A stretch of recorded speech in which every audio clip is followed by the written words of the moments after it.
Oi, queridos, como é que vocês estão? Espero que esteja tudo bem. Vamos para o nosso bate-papo hoje?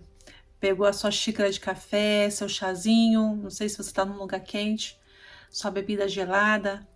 Senta aí no sofá, vamos falar sobre cuidado com o coração duro. Gente, eu fui tão impactada com essa mensagem essa semana no meu devocional de manhã, que eu fiquei pensando para mim assim, gente, como pode? Às vezes a gente vê coisas que extraordinárias, milagres. Às vezes Deus fala no nosso coração no sentido assim, aceita, não fique com o coração tão endurecido. Aquilo já passou. Olha a verdade. Você não está vendo a verdade, você está vendo uma mentira. Mas a gente permanece com o coração duro. A gente permanece sem querer ver, sem querer olhar para a realidade, talvez por orgulho, talvez por medo, talvez por desconhecimento, por realmente acreditar que o que você pensa é de fato verdade, mas que nesse dia as escamas venham cair dos nossos olhos para que a gente enxergue a verdade e que Deus nos ajude a quebrantar os nossos corações para aquilo que a gente precisa. E como assim um coração duro? Talvez você já viveu uma situação em que você precisou dar perdão e você não conseguiu. E ainda hoje pode ser que você ainda não tenha conseguido.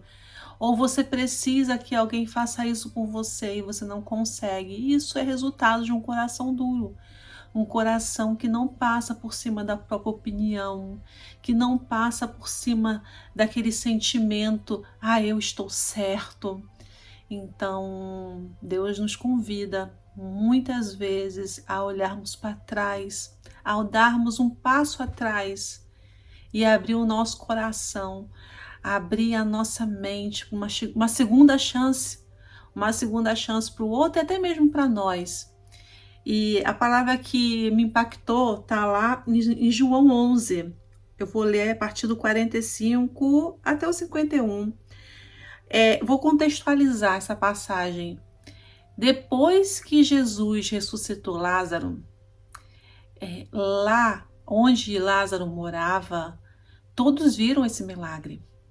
Todos acompanharam a dor de Maria, de Marta, e viram como Jesus falou para Lázaro: Lázaro, levanta. E Lázaro ressuscitou. Lázaro estava morto, já sepultado, já tinha dias, e ele saiu ali, né, todo enfaixado, e falaram: desenfaixem ele, a cabeça dele, o corpo dele. E ele viveu novamente. Ele estava morto. E pensa hoje, assim, ver algo desse nível. Você viver algo desse nível, você olhar e ver, ter essa experiência, é algo tão maravilhoso, tão estrondoso, tão extraordinário que o nosso coração, ele se derrama na presença de Deus, porque você olha assim e fala: meu Deus, o Senhor pode tudo. E ali naquele contexto, eles tinham que olhar para Jesus, todos, diante daquele grande milagre, e falar assim: é verdade, Jesus, o Senhor é o Filho do Deus vivo. Mas não foi isso que aconteceu. Vejam comigo, João 11:45. Muitos dos judeus que tinham vindo visitar Maria, vendo o que Jesus fizera, creram nele. Mas alguns deles foram contar para os fariseus o que Jesus tinha feito. Então os chefes dos sacerdotes e os fariseus convocaram uma reunião do sinédrio.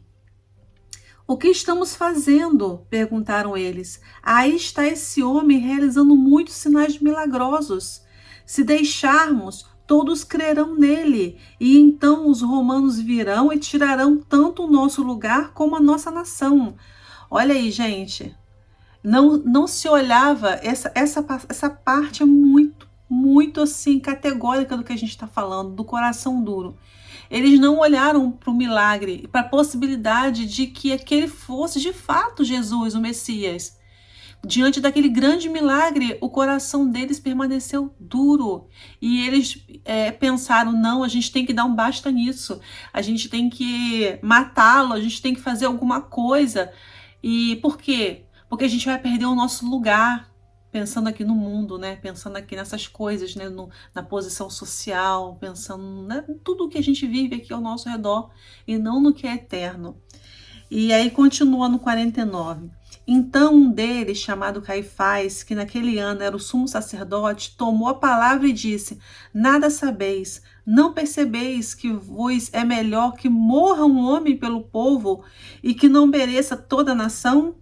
Eles pensavam, né, que era melhor que matasse Jesus, porque ali eles estavam dizendo que estavam a favor da nação, dos interesses da nação, mas eles estavam de fato nos interesses deles próprios.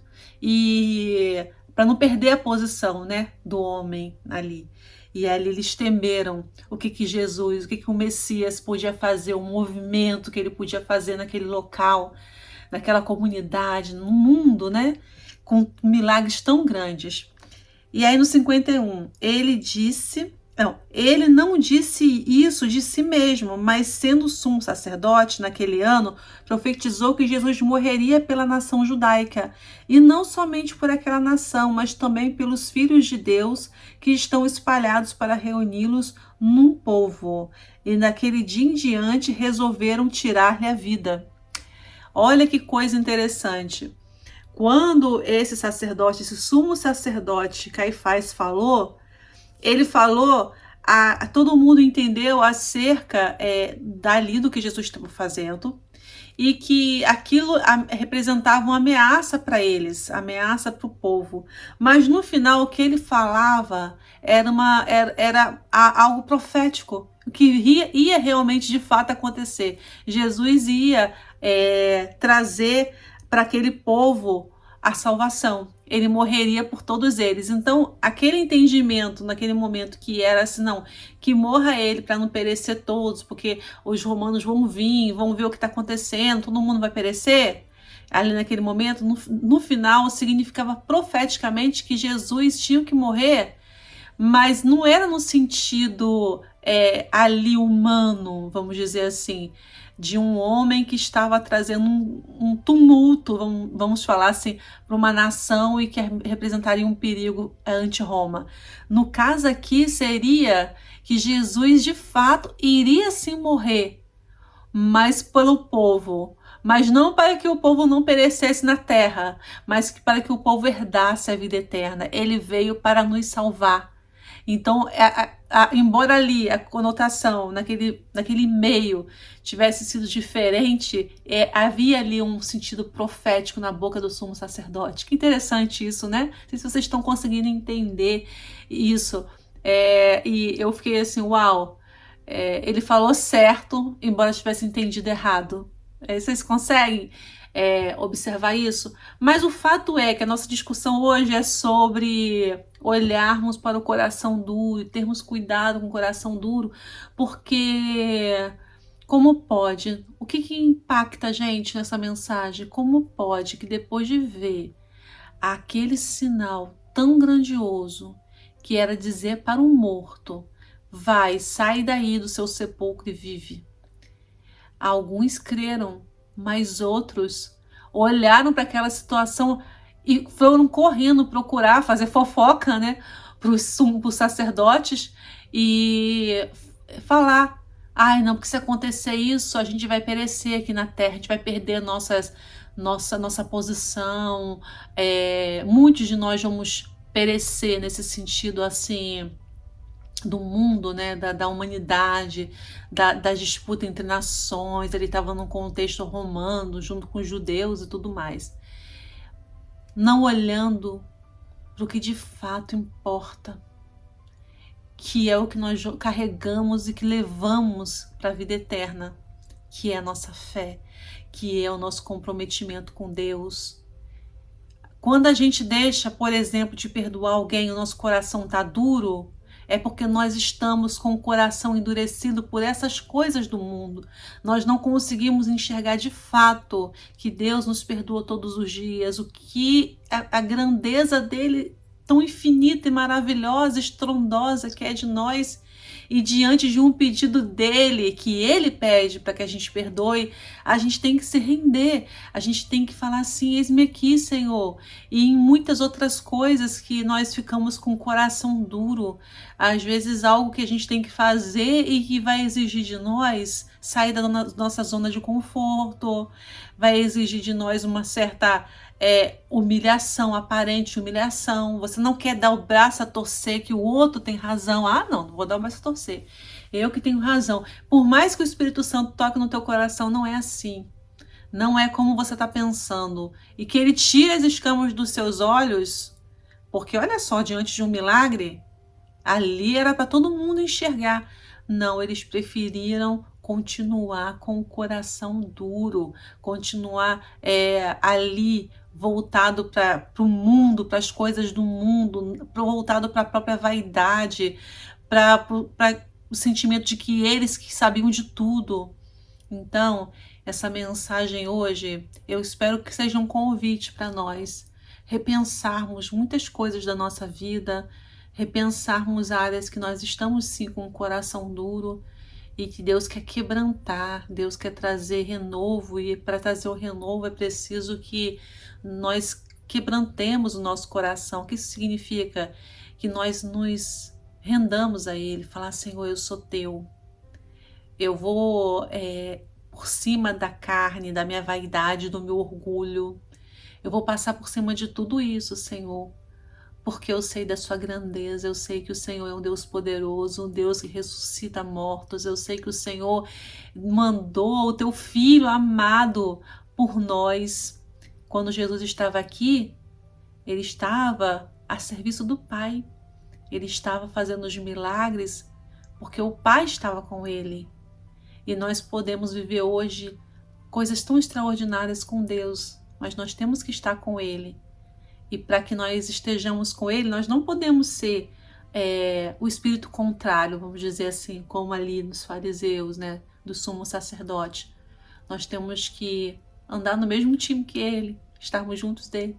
Que o Senhor nos ajude a nesse dia quebrar o nosso coração, quebrantar o nosso coração e fazermos tudo que Deus deseja que a gente faça.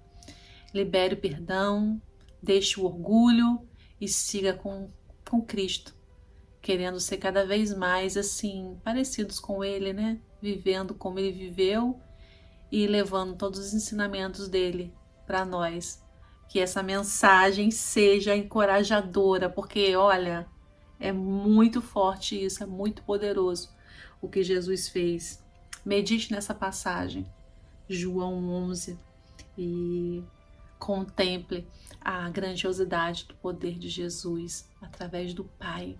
Um grande abraço, uma semana abençoada para você e para toda a sua família. Fiquem com Deus.